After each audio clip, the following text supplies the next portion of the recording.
Amis futurs entiers, amis futures entières, bonjour et bienvenue sur cette chaîne qui a vocation à te rendre libre financièrement. Donc je t'ai bassiné semaine dernière en te blaguant de ma fameuse allocation d'actifs qui est, si tu veux, un extrait un petit peu réarrangé du diagramme de Swensen. Une allocation d'actifs cible, donc pour lesquels il me faut à minima une fois par an procéder à un petit réajustement. Donc je te rappelle vite fait, il me faut des actions PEA françaises ou européennes achetées en direct pour 34%, des actions de pays internationaux développés pour 19%, au travers desquelles j'investis via un ETF, des actions de pays émergents pour 14%, au travers desquelles j'investis via un ETF, et des obligations d'État pour 34%, au travers desquelles j'investis via, tu l'as compris, un ETF. Et donc tu vois au travers de ce petit tableau que j'investis quand même beaucoup au travers de mon PEA sur des ETF. D'où l'objet de cette vidéo où je souhaite t'expliquer le plus simplement possible déjà qu'est-ce que c'est ces fameux ETF et surtout pourquoi il est malin de les utiliser dans le cadre d'un PEA et également dans un objectif de diversification. Donc avant toute chose, il est quand même important que je t'évoque un ETF un peu spécial, un peu incroyable, un peu fabuleux qui s'appelle l'ETF Magnéto Serge.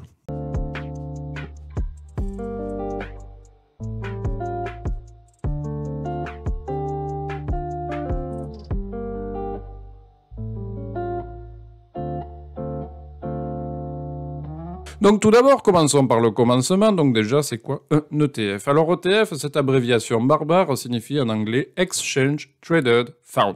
Et si ton niveau d'anglais est comme le mien, je dirais que l'intérêt de cette information pour toi avoisine le néant. Pour les monoglottes, comme moi, bien que je baragouine un peu de patois quand même, je reviendrai donc à une autre définition d'un ETF. On les appelle aussi les trackers ou suiveurs, où leur objectif est donc effectivement de suivre un indice boursier.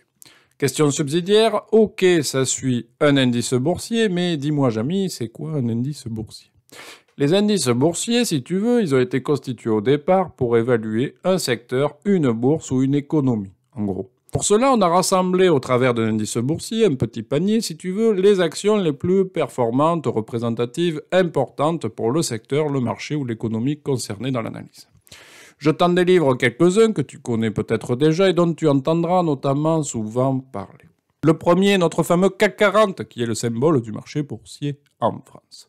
Cet indice est composé tout simplement des 40 plus importantes capitalisations boursières françaises, en gros des 40 entreprises qui pèsent le plus lourd en bourse. Puisque je te rappelle la notion de capitalisation boursière, on parle également de valorisation boursière, qui est simplement le nombre d'actions en circulation, si tu veux, multiplié par le dernier cours de ces actions à la bourse.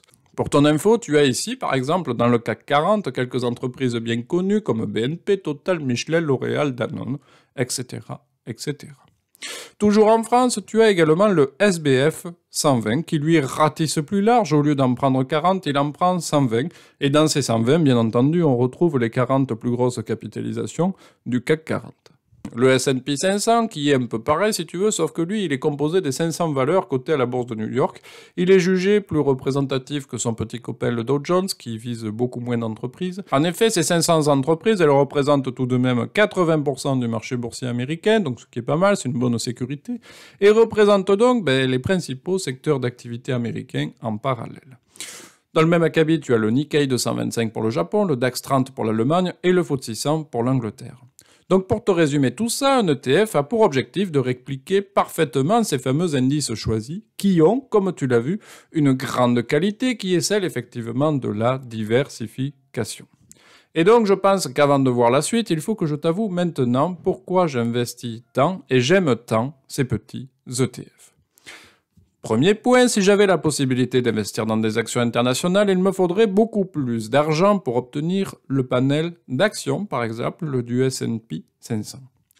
Un ETF S&P 500 va me coûter entre 100 et 1000 euros, par exemple. Et si j'investissais dans chacune des 500 entreprises composant cet indice boursier, il me faudrait environ bien plus que 50 000 euros, je pense. Donc l'ETF apporte clairement une diversification extrêmement sécurisante, et ceci en plus à moindre prix. Point 2, autre avantage, au travers du PEA, je ne peux en aucun cas acheter des actions hors Europe. Donc je vais te dire, il n'y a pas débat. Mais en transitant par un ETF éligible au PEA, cela a l'immense avantage de te permettre de faire des investissements internationaux tout en t'assurant de pouvoir bénéficier de la petite déduction fiscale qui va bien que l'on a vu dans la vidéo numéro 19. Donc l'ETF, il t'apporte en plus la possibilité d'investir à l'international tout en exploitant cette déduction fiscale. Donc j'ai envie de te dire, à un moment donné, pourquoi s'en priver? Donc si je reviens à mon objectif d'allocation personnelle, j'ai noté qu'il me fallait 19% de mon portefeuille total investi sur des actions internationales de pays développés.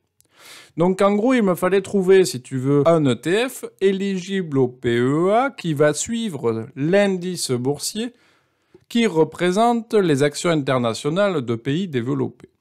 Donc, j'ai mis ma frontale et je suis simplement parti à la recherche de l'indice boursier représentant cela, et je suis tombé sur un indice magnifique que l'on appelle l'indice MSCI World, qui représente en gros une vingtaine de pays des marchés développés, et sa constitution, elle représente, tiens-toi bien, grosso modo 85% de la capitalisation boursière de chaque pays, c'est-à-dire le nombre d'entreprises qu'il y a dans cet indice. Donc tu vois, cet indice, il apporte quand même une diversification que l'on pourrait qualifier quand même de vraiment et tout simplement énormissime. En termes de pays, cet indice est composé à 66% par des détentions américaines, 8% au Japon, 4% au Royaume-Uni, 3% en France, pareil au Canada, pareil en Suisse, pareil en Allemagne, 2% en Australie, etc., etc. En termes de poids par secteur d'activité, il est composé à 22% par la technologie de l'information, 13% par la santé, 13% en finance, 12% d'industrie, etc., etc. Et en termes de performance, c'est quand même ça qui nous intéresse aussi à la fin, il faut savoir que depuis ses débuts, ce petit indice a lui aussi réalisé environ 10% de croissance moyenne par an, ce qui est, disons-le entre nous, pas trop mal. Bref, j'ai vu toutes ces caractéristiques, je me suis dit, mais dis donc, mais 10% par an, c'est pas mal du tout. Cet indice est en plus un indice extrêmement diversifié, que cela soit en termes de pays, en termes de secteur d'activité, donc ça me plaisait pas mal. Donc avec ce simple indice, cela me permet de répondre à mon objectif d'allocation d'actifs et surtout de diversification globale, ce qui est extrêmement sécurisant. Donc là, mon objectif va être tout simplement de partir à la recherche d'un ETF répliquant cet indice, le MSCI World, et également, bien entendu, éligible au PEA. J'en reviens à mon allocation d'actifs, même combat, il me fallait également faire 14% d'allocation de mon portefeuille sur des actions des pays émergents.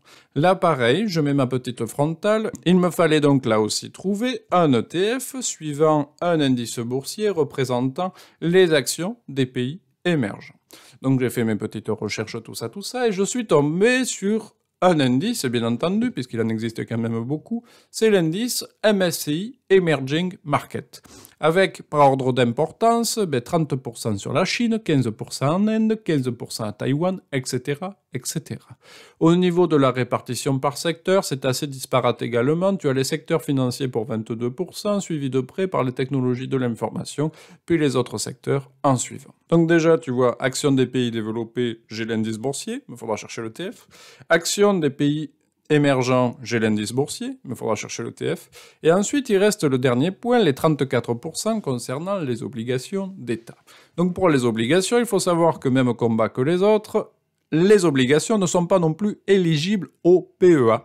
D'où l'intérêt également formidable de transiter par un ETF. En gros, en prenant un ETF, tu contournes un peu le problème. Petite particularité ici quand même, c'est que j'ai quand même regardé vite fait avant s'il y avait un ETF éligible au PEA sur ces fameuses obligations d'État. Et là, je t'avouerai qu'il n'en existe malheureusement qu'un seul, bien spécifique, portant sur les obligations d'État européens. La comparaison a donc été rapide pour celui-ci. Au travers de cette petite vidéo et de la vidéo précédente, je souhaitais simplement te montrer quelques points importants. Premier point, tu as tout intérêt à investir à ton démarrage dans le cadre d'un PEA pour exploiter la formidable et délicieuse petite déduction fiscale dans 5 ans, comme on l'avait vu sur la vidéo 19.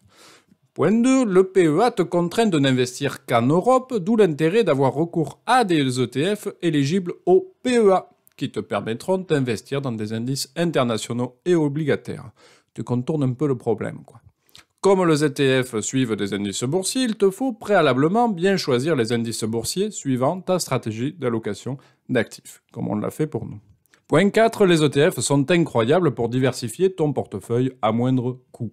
En effet, pour 250 balles, je peux me positionner en bourse sur des dizaines de pays et des milliers d'entreprises de secteurs d'activité différentes.